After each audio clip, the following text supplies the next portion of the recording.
해커스 한국사능력 검정시험 회차별 기출문제풀이 심화 편입니다. 50회 기출문제 41번부터 50번까지 풀겠습니다. 41번입니다. 다음 지역에서 있었던 사실로 옳은 것은 근현대 역사 투어라고 되어 있고요. 지금 이 위의 장소는 여러분들이 모르실 수도 있을 것 같아요. 임종국 선생 흉상이 있는 곳, 그리고 망향의 동상이라고 나오고 있고, 이 밑에가 좀 힌트가 될 수 있는 지역이 될 것 같은데요. 유관순 열사 사적지가 있습니다. 그리고 독립기념관이 있는 곳, 이곳은 천안입니다. 천안. 천안 지역에서 있었던 사실로 옳은 것을 고르는 문제입니다. 4.3 사건으로 많은 주민이 희생되었다. 여기 제주도죠. 제주 4.3 사건입니다.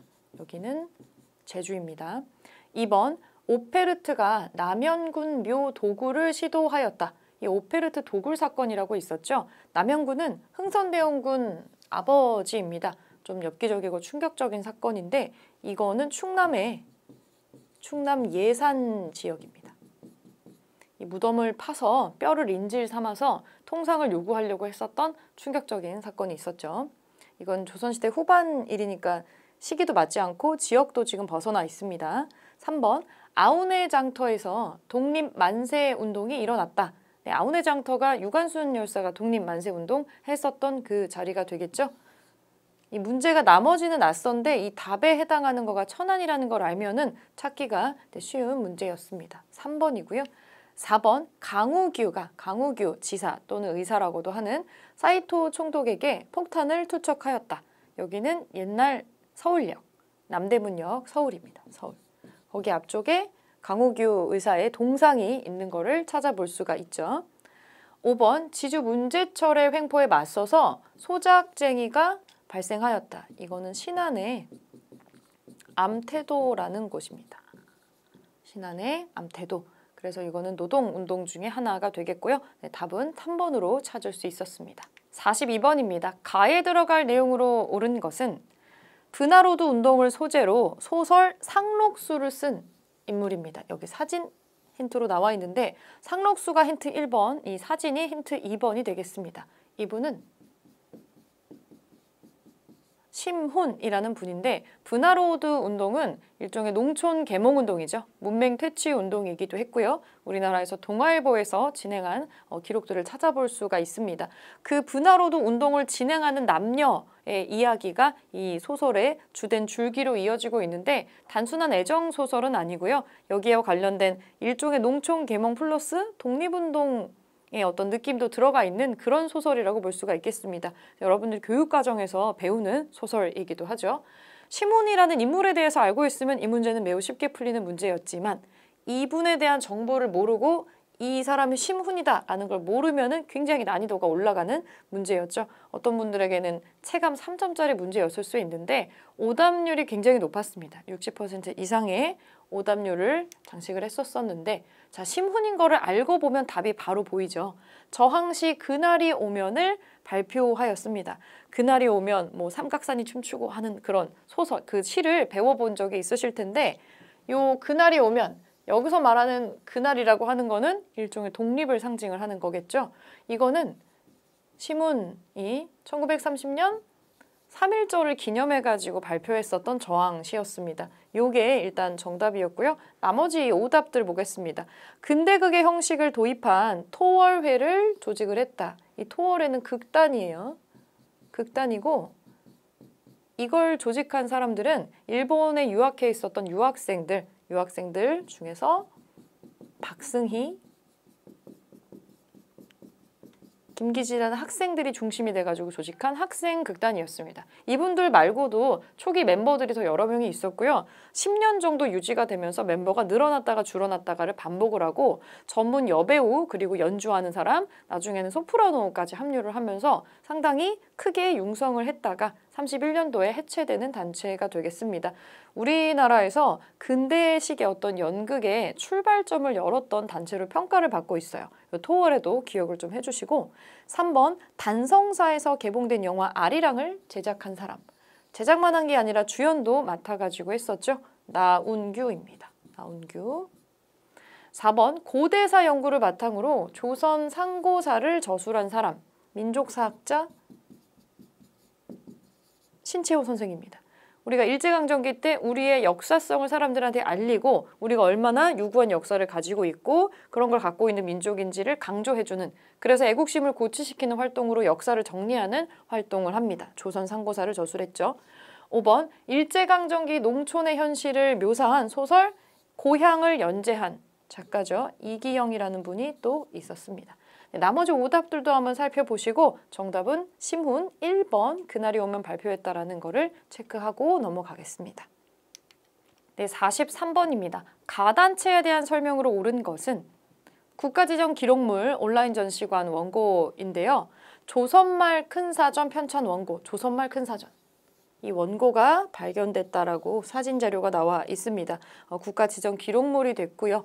1929년부터 13년 동안 작성한 원고이다. 일제강점기하고 시기가 겹치고 있습니다.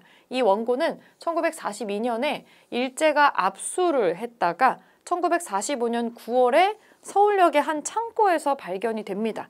1945년 9월이면 광복 직후가 되겠죠. 원고 형태로 발견이 됩니다. 이게 편찬이 되지는 않았어요. 조선말 큰사전 편찬을 하려고 활동을 했었던 이 단체는 조선어학회입니다. 조선어학회 사건이 있었죠. 그 사건으로 해체가 되게 되는데 조선어학회에 대한 설명으로 옳은 거 찾아보겠습니다. 국어 문법서인 대한문전을 편찬하였다. 이거는 육일준이 하는 일입니다. 육일준 선생이 했던 일이고요. 2번 한글 맞춤법 통일안과 표준어 제정. 가장 중점적으로 했었던 활동 중에 하나죠. 답은 2번입니다. 우선 2번 답으로 찾고요.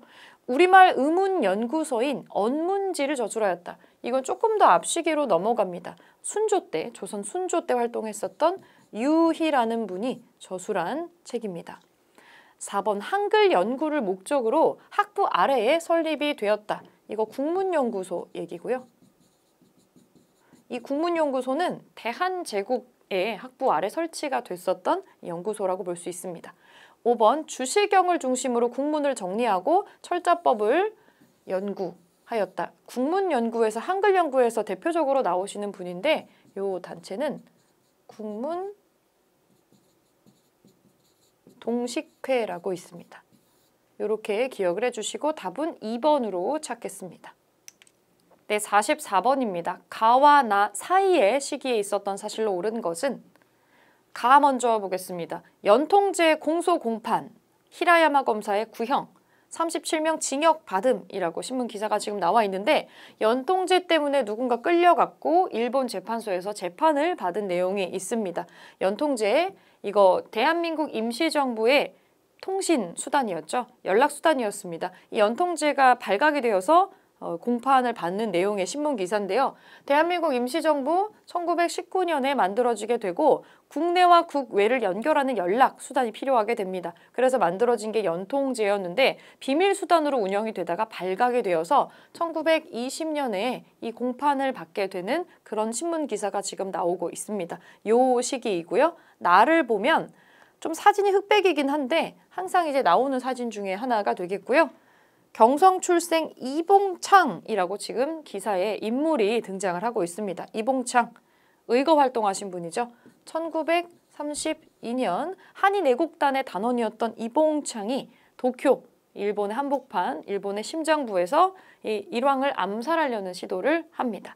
그 활동에 대한 신문 기사가 나오고 있죠. 1920년부터 1932년 사이에 있었던 사실로 옳은 것을 고르는 문제입니다. 자, 신교식 등이 대동단결 선언을 발표하였다. 이거는 뭐냐면 대한민국 임시정부 같은 이 뭔가 컨트롤 타워, 대표하는 기구가 필요하다라는 어떤 발표문이라고 할 수가 있겠습니다. 신교식 플러스 조소왕 선생이 같이 발표를 하는 거고요. 1917년입니다. 그리고 나서 1919년에 3.1운동이 벌어지고 나서 1919년 4월 달에 대한민국 임시정부가 마침내 만들어지게 되죠. 요거는 가해 이전입니다. 가해 이전이기 때문에 해당 사항이 없고요. 2번, 대한민국 임시정부가 대일선전성명서를 공표하였다.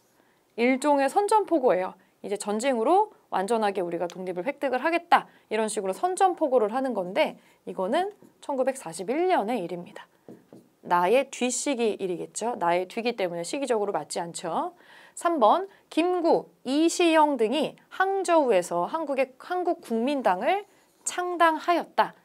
임시정부 활동의 독립운동을 계속 유지하기 위해서 요거를 만든 건데요. 1935년의 일입니다. 1935년. 1930년대 초반에 한인애국단 활동으로 다시 한번 사람들의 관심을 끌어모으고 이제 독립운동 활동을 더 진행을 하기 위해서 이런 거를 또 창당을 하게 됐다라고 이해를 해주시면 되겠고요. 다만 시기적으로 나 뒤로 넘어가기 때문에 이것도 사이에 있었던 일은 아닙니다. 4번 충칭에서 지청천을 총사령관으로 하는 한국광복군이 창설이 되었다. 이거는 1940년입니다. 1940년입니다. 이 한국광복군을 창설을 하고 나서 이 성명서를 발표를 하는 순서로 연결이 돼요. 한국광복군은 대한민국 임시정부 산하에 있었던 우리 임시정부의 군대라고 보시면 되겠습니다. 이 한국광복군이 미군과 연계해서 국내 진공작전을 최후로 준비를 하고 있었죠. 자, 5번 보겠습니다. 독립운동의 방략을 논의하기 위해서 국민대표회의가 개최되었다. 네, 이게 1923년이거든요. 요게 정답이 되겠습니다. 이 연도를 외우는 거는 좀 어려울 수 있어요. 순서를 생각을 해보면 이게 굉장히 초반 일이에요. 가는 대한민국 임시정부가 생기고 나서 얼마 되지 않았던 시기의 일입니다. 1919년에 생기고 나서 연통제니 뭐니 만들어가면서 활동을 했는데 그것이 발각이 되어서 탄압을 받는 1920년이 연결이 되고요. 그 직후에 또 무슨 일이 벌어지냐면 독립운동가들이 이제 다수가 모여 있는 것까지는 성공을 했는데 여러 가지 내부적인 트러블이 생기게 돼요. 특히나 무슨 일이 있었냐면 이승만, 당시 하와이 쪽에서 활동을 하고 있었던 이승만이 우리를 위임 통치해달라고 제안을 하게 되는 거예요. 이 국제연맹에다가 우리가 아직은 자립을 할 수가 없으니 좀 당분간 여기서 위임 통치를 유엔에서 좀 해주고 국제연맹에서 우리를 위임 통치를 해주고 우리를 일제의 압제로부터 벗어날 수 있게 그리고 나중에 민주정을 추진할 수 있게 좀 도와줘라 라는 그런 주장을 하게 돼서 굉장한 욕을 먹게 되죠. 그래서 여기에 동의하지 못하는 사람들과 의견이 분립된 사람들이 뿔뿔이 흩어지게 됩니다. 그 사건 다음에 이제 거의 와해된 거나 다름없는 대한민국 임시정부 이후에 이 통합집단 어떻게 만들어야 되냐를 놓고서 국민대표회의를 개최를 하게 돼요. 한 2년 정도 준비를 했어요. 2년 준비해서 1923년에 있습니다. 1920년에 연통제에 와해되고 굉장히 힘든 시간이 벌어지게 되는데 이 위임 통치 사건 벌어지고 나서는 국내 내부가 약간 분열이 좀 심하게 진행이 되고요. 그게 1921년의 일인데 그리고 나서 2년 정도의 준비 기간을 거쳐서 23년에 개최가 됩니다. 그래서 이게 지금 사이식이라고 보시면 될 것 같고요. 그때 그 위임 통치권이 상당히 크게 문제가 됐어요. 요거를 두고 민족사학자 신채호 선생이 굉장히 맹렬한 비난을 하셨는데 이런 표현을 하셨죠. 뭐 그냥 알아듣기 쉽게 설명을 하자면 그 매국노라는 표현이 있죠. 매국노. 1905년 을사늑약 당시에 이완용은 있는 나라를 팔았지만 이승만은 없는 나라를 팔았다. 뭐 이런 식으로 아주 격렬하게 비난을 한 이런 기록들도 찾아볼 수가 있습니다. 그래서 나중에 이 회의가 개최가 되게 되는 거고요. 답은 5번으로 찾아볼 수가 있었습니다.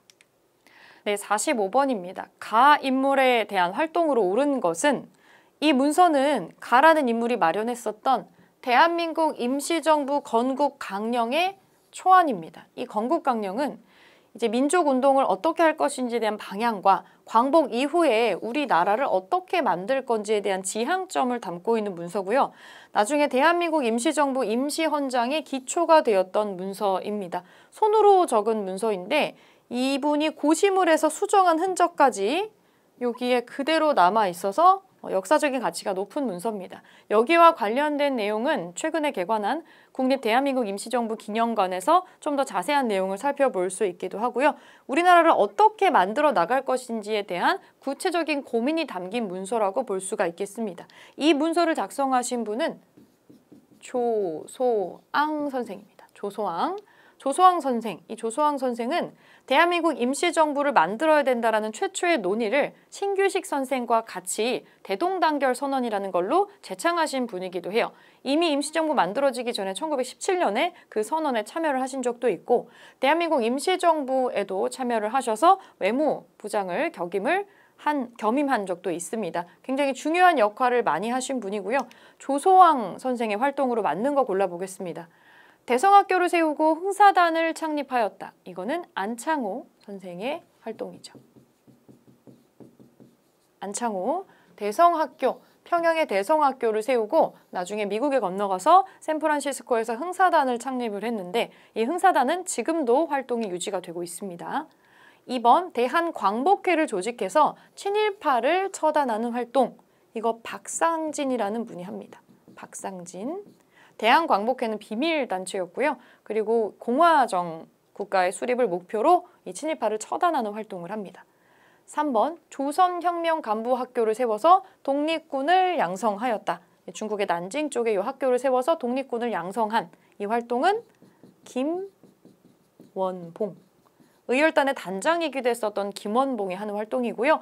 이 학교의 학생으로 이육사, 우리한테 민족 시인으로도 알려진 분이시죠. 이육사 선생도 여기를 다녔던 기록을 찾아볼 수가 있겠습니다.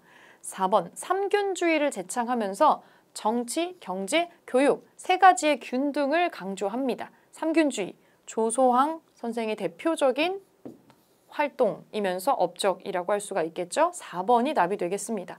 5번 조선사회 경제사에서 식민주의 사학의 정체성 이론을, 그러니까 일본이 우리나라의 어떤 너희들이 식민 통치를 받는 거는 대대로 역사적으로 그렇게 정해져 있었던 일이야. 이렇게 될 수밖에 없었어. 너희들의 민족성이 이래. 라고 하는 그런 내용을 반박하는 책을 저술을 하셨습니다. 요 분은 백남운이라는 사람입니다. 아마도 가장 생소한 사람이 아닐까 하는데 이 백남운 선생은 일제강점기 때 일본인들이 지식인들 중에서 좀 지도자급이라던가 사람들을 규합할 만한 가능성이 있는 독립운동가 지도자급의 사람들을 시찰을 합니다. 요주의 시찰 대상으로 감시카드가 만들어졌던 인물이기도 하고요. 근데 우리한테 이렇게 낯선 이유는 이분이 나중에 월북을 하셨어요. 월북하시고 나서 북쪽에서 활동을 하셨기 때문에 교과서에 구체적으로 등장하는 인물은 아닙니다. 하지만 이런 인물도 있었고 이런 활동을 했다. 요거 같이 기억해주고 넘어가겠습니다. 46번, 47번인데 이게 50회차에서 처음 나왔던 신유형 문제였어요. 자료를 읽고 두 개 문제를 연결해서 푸는 문제였습니다. 자, 자료를 먼저 보겠습니다. 입법권은 국회가 행사한다. 참의원, 민의원과 참의원으로 구성한다. 여기 53조 보시면 대통령과 부통령은 국민의 보통, 평등, 직접, 비밀투표에 의해서 선거를 한다. 이거 직선제입니다. 대통령 직선제로 뽑는다. 임기가 4년이고 한 번 다시 중임할 수 있다. 이런 내용이 나오는데 대통령 직선제가 나오는 개헌에 관련된 내용이 나와 있습니다. 요거 가식이 이것만 보고서는 알 수가 없을 것 같은데 나를 한번 또 보겠습니다. 55조를 보겠습니다. 대통령과 부통령의 임기는 4년으로 한다. 단 재선에 의해서 1차 중임할 수 있다. 그리고 밑에 요게 부록으로 딸려있는 요게 좀 중요할 것 같은데 이 헌법의 공포 당시의 대통령에 대해서는 55조 1항의 단서 제한을 적용하지 아니한다. 여러 번 못한다라는 제약을 벗어난다라는 얘기입니다. 특권. 그러니까 초대 대통령에 한해서 그때 대통령이었던 사람에 한해서는 여기를 초월하는 어떤 권한을 가지고 있는 그런 내용을 담고 있습니다. 이거 이승만 대통령 시기죠. 이승만 대통령 때 이 개헌을 했었던 내용을 두 가지를 담고 있습니다. 요거는 대통령 직선제인데요. 요것도 1차 개헌의 일종이라고 볼 수가 있겠습니다. 이승만 대통령이 총선에 실패를 하면서 법을 한번 바꿔가면서 대통령이 억지로 선출이 되는데 요 직선제로 바꿨을 때에는 1952년에 부산으로 우리가 전쟁 중에 6.25 전쟁 중에 부산을 임시수도로 하고 굉장히 정신이 없을 때였는데 자신에게 반대하는 세력을 국회의원들을 무력으로 탄압하면서 기립으로 요거를 통과를 시켰어요.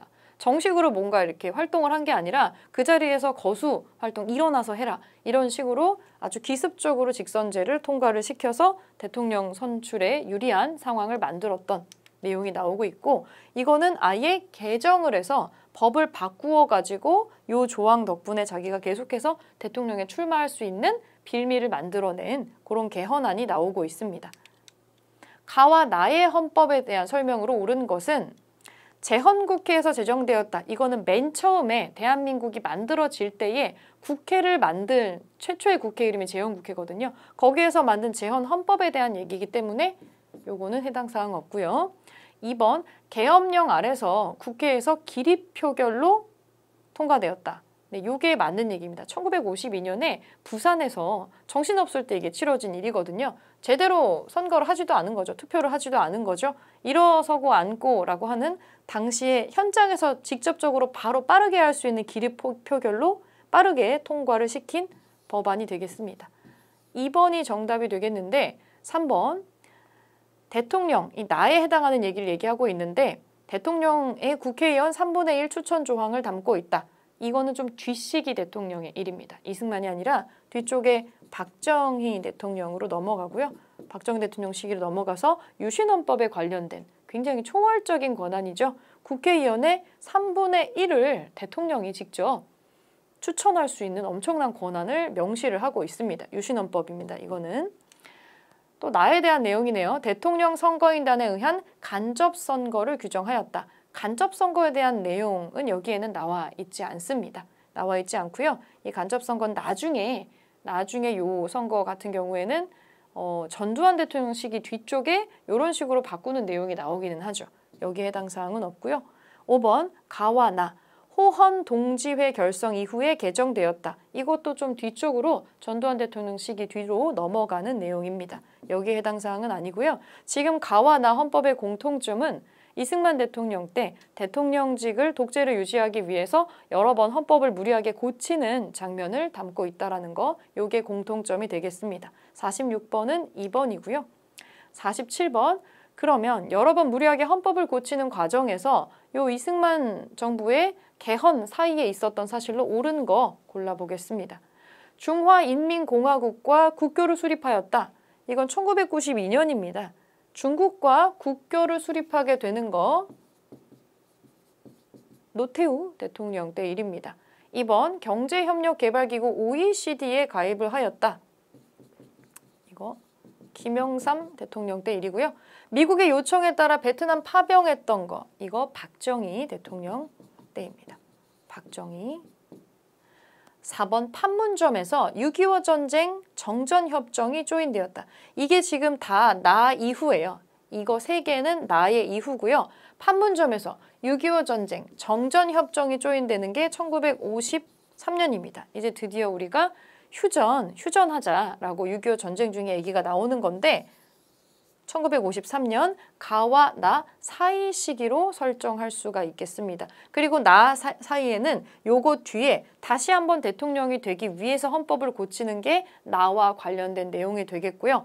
5번 보겠습니다. 미국과 한미 상호 방위 원조 협정이 체결되었다. 이거는 1950년에 6.25 발발 직전에 1월 달에 체결하는 건데요. 사실은 요 협정, 원조 협정이 사실 주요 내용이고 요거 맺고 나서 에치슨 라인이라고 하는 게 설정이 되면서 우리나라가 그 미국의 방위선에서 빠지게 돼요. 그러면서 이걸 절호의 기회로 노린 북한이 그해 6월 달에 이 남쪽을 침략을 하게 되는 6.25 전쟁이 발발하게 됩니다. 이거 되게 헷갈릴 수 있는데 1950년에 전쟁 전에 체결됐던 게 이 원조 협정이고요. 나중에는 이게 전쟁을 억제하는 능력이 전혀 없다라는 거를 미국도 인지를 하게 되고 그래서 6.25 전쟁 끝나고 나면은 나중에 1953년에 휴전 협정이 조인하고 나서는 그 다음에 우리가 비슷한 내용의 협정을 다시 하나 맺어요. 그거는 한미 상호 방위 조약이라고 나와 있습니다. 여기에는 군사적인 내용이 조금 들어가 있고 시기가 좀 다르다라는 거 같이 체크를 해주겠습니다. 우선 정답은 4번으로 찾아볼 수가 있겠는데요. 지금 나라고 하는 헌법 개헌은 나중에 4.4 오입 개헌의 빌미를 제공하는 그런 조항이라고도 볼 수가 있겠죠. 요 나가 체결이 됐기 때문에 4.4 오입이 가능했던 겁니다. 반올림이라고도 우리가 우습게로 부르는 건데 사람의 머릿수를 0점 몇몇몇을 반올림해가지고 통과됐다라고 우겨서 결국에는 또 이제 대통령에 당선된 케이스가 있었죠. 법을 개정을 하고. 자, 47번은 4번으로 답을 찾겠습니다. 48번입니다. 밑줄근 정부 시기의 사실로 옳은 것은 대통령은 신년사에서 월드컵 부산 아시안 게임, 사실 여기서 시기가 대체적으로 지금 좀 나오고 있는데요. 네, 요 정부 경제 정의 실현, 사회 안전망을 강화해서 여기 내용도 좀 주목할 만한 내용이네요. 경제적인 정의 실현과 사회 안전망을 강화하면서 중산층과 서민 생활 안정에 노력하겠다고 발표했습니다. 자, 신년사에서 월드컵 부산 아시안 게임 나온 거, 요 월드컵은 2002년 월드컵을 얘기를 하는 거겠죠. 요거 김대중 정부 시기입니다. 김대중 정부 시기고요. 김대중 정부 시기로 옳은 거 골라보겠습니다. 호주제가 폐지되었다. 양성평등을 달성하기 위해서 호주제가 폐지가 된 거는 이 뒤에 노무현 정부 시기입니다. 그리고 대학 졸업 정원제라고 하는 이게 시행이 된 거는 신군부. 그러니까 엄밀히 따지면 이 신군부라고 하는 거는 이 전두환 이 정권을 잡기 직전에 그때에 일어났었던 일이고요. 신군부가 하는 일이고 3번 노인 장기 요양보험법이 제정되었다. 이것도 노무현 정부 때 일어나는 일이고요. 국민기초생활보장법이 실시되었다. 이게 일단 정답인데 앞에 자료 보시면 경제적 정의 실현, 사회 안전망을 강화해서 중산층 시민생활 안정 이 부분이랑 여기가 연결이 되는 거죠. 국민기초생활보장법을 실시를 하게 됩니다. 4번이 답이고요. 중학교 무시험 진학제도는 박정희 대통령 때 실시가 됩니다. 이렇게 정리해주고 답은 4번입니다. 49번 보겠습니다. 가민주화 운동에 대한 설명으로 옳은 것은 이것은 대전 지역의 고등학생들이 장면 부통령 후보 유세를 기회 삼아서 시작한 38 민주의거를 기리는 탑입니다. 여기 장면이라는 이름에서 힌트가 한번 나오고 있고 3.1 민주의거, 대구의 2월 28일 민주운동, 마산의 3.15 의거와 더불어서 뭐뭐가 적극적으로 확산되는 계기가 되었습니다. 장면 총리, 장면 내각의 얘기가 나오고 대구의 2월 민주운동이랑 3.15 의거, 마산 활동 나오고 있습니다. 네, 요 가라는 사건은 이거랑 연결해서 일어났었던 4.19가 전국적으로 확산되는 계기가 되는 활동이 되겠습니다. 4.19에 대한 설명으로 옳은 것을 찾아보겠습니다. 한일 국교 정상화에 반대해서 일어났다. 이거는 저 뒤에 박정희 정부 때 일인데요. 박정희 정부 때 6.30이라는 게 있었습니다. 우리가 한일 국교 정상화하는 거 이런 굴욕적인 외교 반대한다. 아주 대시민 활동으로 일어났었던 시위인데요. 요거는 뒤에 박정희 정부 시기니까 해당 사항은 없고요. 우리 지금 4.19 관련된 거 고르는 겁니다. 4.19. 호환철폐, 독재타도 구호를 내세운 거는 4.19보다 훨씬 뒤의 일입니다. 이거 1987년 6월 항쟁, 6월 민주항쟁과 관련된 얘기죠. 전두환 정부 때입니다. 3번, 대학 교수단이 대통령 퇴진을 요구하면서 시위 행진을 벌였다. 맞습니다. 결국에 여기에 못 버틴 거죠. 가장 엘리트 집단이라고 하는 대학교 교수단이 행진을 하면서 대통령의 퇴진, 하야를 요구를 해서 이 뒤에 이제 이승만 대통령이 국민이 원하면 하야하겠다. 이렇게 대통령직을 내려놓게 되는 겁니다. 답은 3번이고요. 4번, 3.1 민주구국선언을 통해서 긴급조치 철폐 등을 요구했다. 이거는 박정희 대통령 시기에, 박정희 정권 시기에 있었던 민주운동의 일부입니다. 더 뒤의 시기죠. 5번, 5년 단임의 대통령 직선제 개헌이 이루어지게 되는 계기가 되었다. 이 대통령 직선제 개헌과 4.19 혁명은 관계가 없습니다. 더 뒤쪽에 나오는 얘기가 되겠죠. 그래서 우리가 민주주의의 시작점으로 잡고 있는 사건이 바로 이 4.19 혁명입니다. 여기에서 뒤쪽으로 연결해서 민주화 운동과 민주화 운동 탄압 활동들이 진행이 되게 되는데 그 뒷시기 일들이 지금 주로 언급이 됐고요. 요거는 3번으로 찾고 넘어가겠습니다. 50번 보겠습니다. 다음 기사의 사건이 일어난 정부 시기에 통일정책으로 옳은 것은 항상 마지막에 이렇게 가끔 통일정책에 대한 문제가 나오곤 하죠. 자, 광주 대단지 주민 5만여 명 대규모 시위를 벌였다라고 나옵니다. 이게 꽤 유명하고 충격적인 사건인데 이 사료를 본 적이 있는지 모르겠어요. 경기도 광주시의 중부면 광주 대단지에서 5만 명의 주민들이 차량을 탈취해서 대규모 시위를 벌였다. 이번 시위는 서울 도심을 정비하기 위해서 10만 명의 서울 주민들을 경기도 광주로, 오늘날의 성남입니다. 경기도 성남인데 성남에 그 남한산 기슭 산 비탈이에요. 거기다 사람들을 지금 몰아놓은 거거든요. 이 과정에서 발생한 충격적인 시위다. 이게 무슨 사건이냐면 이게 1971년이에요. 이 뭔 사건이냐면 이 서울을 정비한다라는 내용이 나오고 있잖아요. 서울은 10,000원이다라는 표현 들어본 적 있으실 것 같은데 서울 안으로 사람들이 굉장히 많이 몰려들게 돼요. 특히 우리가 60년대, 70년대, 80년대 계속해서 엄청나게 발전 정책을 추진을 하게 되면서 우리가 60년대 이후에 또 대통령으로 등장하는 사람이 박정희 대통령이잖아요. 경제개발 계획을 아주 빠르게 추진하는 과정에서 서울 개발도 빠르게 이루어지게 됐고 요때 서울시장 하셨던 분이 또 군인 출신으로 시장으로 영전했던 김현옥 시장이라고 있어요. 이분 별명이 불도저입니다. 하도 이제 서울을 개발을 해서 엄청난 속도로 서울을 빠르게 개발하는 데 목적을 갖고 있었는데 그 당시에 서울은 청계천이랑 서울역 일대에 좀 빈민촌이 많았어요. 주택도 있고 판잣집도 있고 굉장히 많은데 그걸 일시에 정리하려는 하지만 서울 안쪽은 집을 지을 땅도 없고 당장 그 집을 만들어서 무상으로 나눠줄 수도 없는 상황인 거예요. 그래서 거기에 모여 살고 있는 빈민들을 일거에 정리하려는 어떤 굉장히 놀라운 아이디어로 서울 바깥쪽에 지금의 성남시인 경기도 광주의 남한산 산비탈 일대에다가 집을 주겠다고 하면서 사람들을 그쪽으로 이주를 시킨 거예요. 무려 10만 명, 15만 명 가까웠다는 얘기가 있습니다. 여기에 앞으로 공장도 들어갈 거고 가면 집도 그냥 줄 거고 여기에 가서 제대로 한번 살아봐라 이런 식으로 이 빈민들을 독려해가지고 여기로 몰아넣는 데는 성공을 했는데 가보니까 완전히 허허벌판인 거죠. 아무것도 없고 서울로 출퇴근하는 버스도 6대밖에 없고 이게 10만 명이 모여 사는 기반 시설이 전혀 안 돼 있는 거예요. 굉장히 충격적인 사건이죠. 이거는 거의 옛날에 스탈린이 그 고려인들 강제 이주시킨 거랑 거의 비슷해요. 아무런 기반 시설도 없는 허허 벌판에다가 몰아넣게 됩니다. 사실은 성남시 광주 일대 밑에 농지도 있는데 굳이 거기가 아니라 여기로 몰아넣은 건 이미 거기는 농사 짓고 있는 농부들이 있고 이 농토는 당시에 우리가 농업이 아직도 중요한 사업이었기 때문에 여기를 농지를 주택지를 변환을 할 수가 없었던 거예요.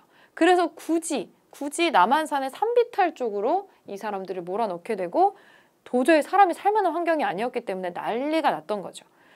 서울을 급격하게 개발하는 과정에서 서울 개발을 원활히 하기 위해서 무리하게 추진된 운동입니다. 무리하게 추진된 정책이고요. 요 광주 대단지 사건으로 지금은 불리고 있는데 어마어마한 시위가 일어나서 결국에는 이제 주민의 승리로 끝나기는 했죠. 말도 안 되는 사건이었습니다. 서울을 급격하게 개발을 하고 있었던 70년대에 벌어진 일이고요. 이거 박정희 정부 시기입니다. 그럼 박정희 정부 시기의 통일 정책으로 알맞은 거 골라보겠습니다. 여기 밑에 조건이 엉망진창이었다라는 내용이 나오고 있고요. 그래서 이 시위 과정에서 굉장한 이 피해가 일어났다라고 보고 있습니다. 자, 1번부터 5번까지 선지 한번 보겠습니다. 남북한이 유엔에 동시 가입했다. 이 노태우 정부 때 하는 일이죠. 노태우 정부 때 하는 일인데 그동안 우리가 실시하고 있지 않았던 북방 외교를 공격적으로 하면서 이 북쪽에 중국도 처음 방문하고 국교도 정상화하고 저 소련이하고도 관계를 맺고 동유럽의 헝가리나 이런 우리랑은 사회 시스템 사상이 달랐던 그쪽 국가들하고 이제 터치하는 그런 모습을 보여주고 있습니다. 그러면서 북한과의 기류도 좀 유하게 끌고 가는 게 있었는데 대표적으로 유엔 동시 가입이 있고요. 그리고 남북한 한반도 비핵화 공동선언에도 서명을 합니다. 요거 노태우 때 같이 하는 일이에요. 두 개 연결돼 있고요. 14남북 공동선언을 발표하였다. 요거는 노무현 정부 때 일입니다. 자, 4번 남북조절위원회를 설치를 해서 통일 방안을 논의하였다. 네, 성명선언을 하나 한 게 있어요. 그래서 그거를 실제로 이행을 하기 위해서 남북조절위원회를 설치를 해서 통일 방법을 논의를 시작을 합니다. 요게 박정희 정부 때 일어났었던 통일 정책입니다. 자, 5번 남북한의 교류 협력을 위해서 개성공단, 개성공업지구 건설에 착수하는 거는 노무현 때입니다. 이거를 논의하는 거는 이전에 김대중 정부 때 했었던 일이고요. 네, 나머지 것들 통일 정책이랑 연결되는 거 정부별로, 정권별로 체크해 놓으시고 답은 4번으로 찾겠습니다. 네, 50번까지 문제 풀이 마무리하겠습니다.